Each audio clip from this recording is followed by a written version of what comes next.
Yıllarca geldi bu mektebe biz, elimizde çanta, yüreğde sevinç. Harfleri, sözleri burada yazdık. Müellim sevgisi oldu bize güç.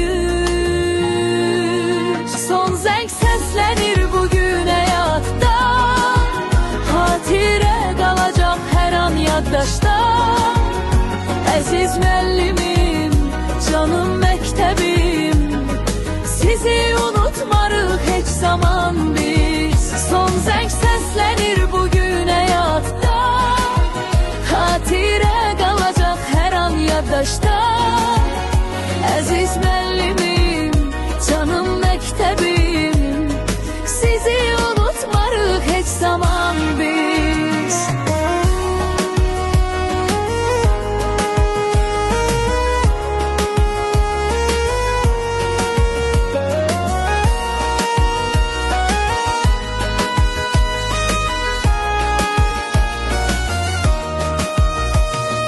Birlikte güldük, birlikte kaçtık. Teneffüsler geçti çok şen şen. Dostluk öğretti bize mektebim. Bu güzel günler kalsın yüreğde. Son zevk seslenir bugün hayatta, hatire kalacak her an yaddaşta.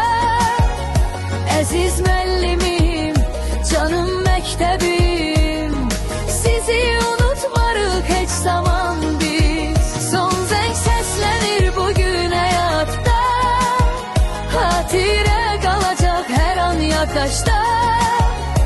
Aziz müellimim, canım mektebim, sizi unutmarıq hiç zaman biz. Şimdi büyürürük adım adım biz, beşçi sinfe gedirik artık.